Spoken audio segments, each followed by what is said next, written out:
رکوع سے امام کو سجدے میں جاتے ہوئے شروع میں ہی اللہ اکبر کہنا چاہیے، سجدے میں جا کر؟ امام چاہے شروع میں کہے چاہے سجدے میں جا کے، آپ نے امام سے پہلے نہیں جھکنا اور نہ امام سے پہلے اٹھنا ہے۔ یہ وہ چیز ہے جس کے اوپر آپ نے امام کی اتباع کرنی ہے۔ وہ جو اکثر لوگ پوچھ رہے ہوتے ہیں کہ امام رفع دین نہ کرے تو ہم بھی نہ کریں، امام کی پیروی کا حکم ہے۔ جی حنفی جو ہے امام کعبہ کے پیچھے رفع دین شروع کر دیتے ہیں امام کی پیروی کی وجہ سے؟ نہیں، تو مامو پارٹی تسی سانو کیوں کہندے ہو کہ اسی تواڈے پیچھے چھوڑ دئیے؟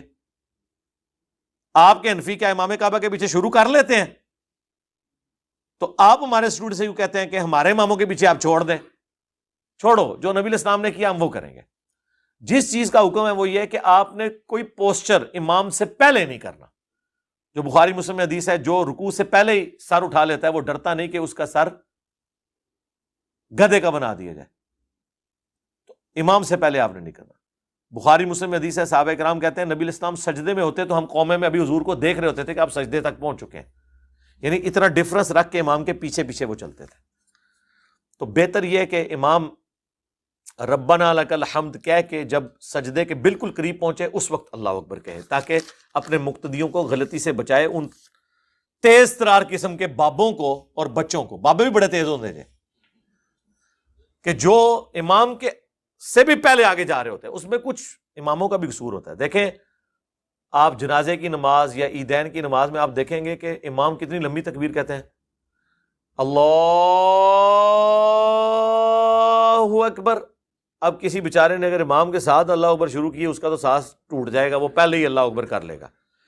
اگر پہلا اللہ اکبر امام سے پہلے آپ نے کر لیا تو آپ کی نماز فارغ، کیونکہ آپ امام سے آگے ہیں۔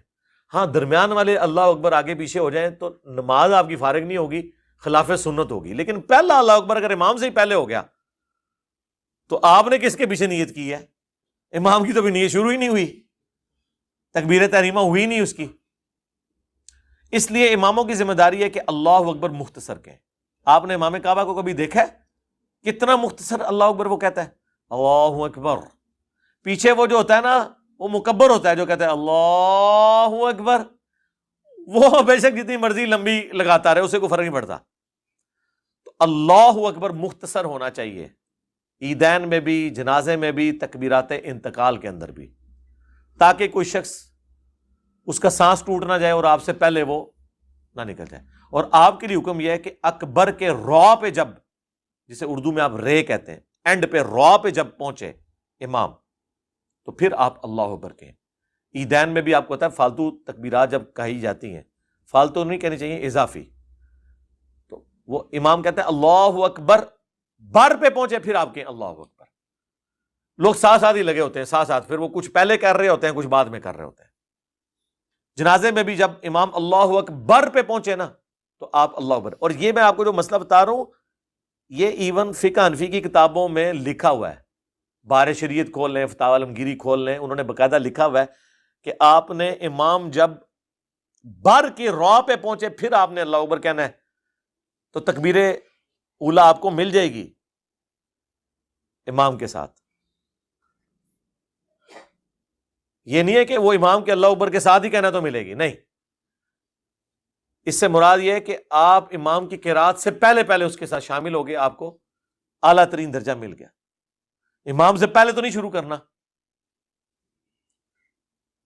اور کئی لوگ تو ایسے بھی میں نے ترخے قسم سے دیکھے نا عید اور جمعے میں، کہ عید میں تو چلو اقامت نہیں ہوتی، جمعے میں اقامت ہوتی ہے، اقامت کے بعد تھوڑی سی خاموشی ہو، وہ خود ہی نماز نیت کر کے کھڑے ہو جاتے ہیں۔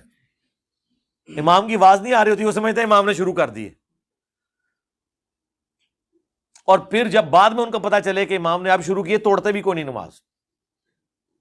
میں نے خود کئی بار اتنا آبزرو کیا لوگوں کو، پتہ ہی نہیں انہیں۔ ایک جگہ کشمیر میں ایک قدرتی چشمہ ہے، مقامی لوگوں کا ماننا ہے کہ اس سے شفا ملتی ہے۔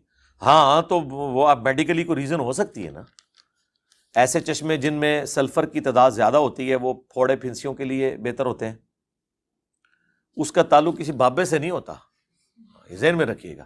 وہ فزیکل کوئی نہ کوئی ریزن ہوتی ہے جس کی وجہ سے آپ کو شفا مل رہی ہوتی ہے۔ جو بخاری مسلم میں حدیث ہے کہ اللہ تعالیٰ نے کوئی ایسی بیماری نازل نہیں کی جس کی دوا نہ ہو، اور جب وہ دوا اس بیماری کے موافق ہوتی ہے تو اللہ کے اذن سے شفا ہو جاتی ہے۔ تو وہ اللہ تعالیٰ نے وہ دوا کے اندر اثر رکھا ہوا ہوتا ہے. تو اس طرح یہ جو خاص قسم کے بعض جگہ پیٹ کی بیماریوں کے لیے کہتے ہیں پانی اچھا ہے، جس طرح ہمارے جو میدانی علاقے ہیں، جس طرح گجرانوالا ہے، یہاں کا پانی اچھا ہے ایز کمپیئر ٹو ان پہاڑی علاقوں کے جہاں پہ پانی جو ہے وہ کہیں پہ کھارا ہوتا ہے، کہیں پہ اس میں نمکیات بہت زیادہ پائی جا رہی ہوتی ہیں. تو اس کا تعلق کوئی اس کی اس روحانیت کے ساتھ نہیں، کسی بابے کے ساتھ جڑا ہوا. وہ صرف یہاں پہ نہیں ہے معاملات، وہ دنیا کے دوسرے ملکوں کے اندر بھی آپ کو ایسے چشمے ملیں گے، ایسی جگہ ملیں گی جہاں پہ جو ہے نا، یہاں پہ کہیں پہ وہ کہتے ہیں جی تتا پانی ہے، گرم پانی نکل آتا ہے. جی نکلتا ہے، اس کی سائنٹیفک ریزن ہے، اس کی ایسے نکلتا ہے. وہ صرف یہاں پہ نہیں نکل رہا، پاکستان میں، دنیا میں کئی ملکوں میں. اور جناب گریوٹی ہل جو نظروں کے دھوکے کی وجہ سے آپ کو چیز ڈھلوان نظر آ رہی ہوتی ہے، وہ ہوتی چڑھائی ہے، اور کہیں چڑھائی ہوتی ہے اور نظر ڈھلوان ہو رہی ہوتی ہے. اور لوگ وہ ویڈیو چڑھائی ہوئی ہیں انہوں نے، وہ آپٹیکل الوژن اسے کہا جاتا ہے، یہ نظروں کا دھوکا. دیکھنے میں آپ کو لگ رہا ہے وہ چڑھائی ہے، کیونکہ وہ ارد گرد پہاڑوں ایسے اینگل پہ ہوتے ہیں پہاڑ کہ وہ چڑھائی لگ رہی ہوتی ہے، لیکن اوور آل وہ پورے کا پورا ایریا ایک ڈھلوان کے اوپر ہوتا ہے. تو وہاں پہ جب وہ کوئی چیز رکھتے ہیں وہ اوپر چڑھنا شروع ہو جاتی ہے. اس طرح کا ایک مقام جو ہے پاکستان میں تو کوئی ایسی گریوٹی ہل نہیں ہے، اسے گریوٹی ہل کہتے ہیں. آپ جا کے گوگل میں، میری پوری ویڈیو ہے. وادی جن ہے، وہ کہتے ہیں جن رہندے نے. اچھا وہ سر انڈیا میں بھی ہے، انڈین کشمیر کے اندر بھی ایسی جگہ موجود ہے. دنیا میں یہ جگہ موجود ہے، اسٹیبلش ہے.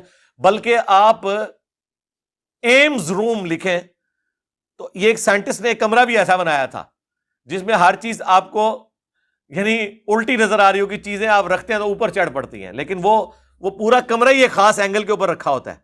تو اوور آل چونکہ وہ ڈھلوان میں ہوتا ہے اور اندر ہر چیز انہوں نے سیدھی کر کے بنائی ہوتی ہے. یعنی اب یہ جو آپ دیکھ رہے ہیں ستون، اگر ہم اس اکیڈمی کو اگر یہ پورٹیبل ہو اور میں یوں اس کو ٹیڑھی کر دوں، ٹھیک ہے جی، لیکن ستون میں پھر سیدھے ہی رکھوں اور اندر ہر چیز سیدھی رکھی ہوئی ہو، لیکن اوور آل یہ ٹیڑھی جگہ پہ ہو، تو آپ کوئی بھی چیز ایسے رکھیں گے وہ ایسے چلنا شروع کر دے گی، کیونکہ اوور آل وہ ڈھلوان کے اوپر ہوگی. اور اگر آپ اس کو ڈھلوان کے اپوزٹ کر دیں تو وہ آپ کو چڑھائی نظر آ رہی ہوگی، لیکن اوور آل وہ ڈھلوان ہوگی، وہ چیزیں چڑھائی پہ چڑھتی ہوئی نظر آئیں گی. اور لوگ کہتے ہیں جناب نہ سرکار، physical phenomena of nature violate نہیں ہوتا سوائے یہ کہ پیغمبر کے ہاتھ پہ کوئی معجزہ ہو جائے، اور وہ بھی چند ایک واقعات ہیں. Over all physical phenomena of nature کبھی ٹوٹتا نہیں ہے، کوئی نہ کوئی چیزوں کی سائنٹیفک ریزن ہوتی ہے، اس کی وجہ سے آپ کو برکات حاصل ہو رہی ہوتی ہیں. لو جی تہاڈی پرچیاں فینش. کوئی ایسا بندہ ہے جس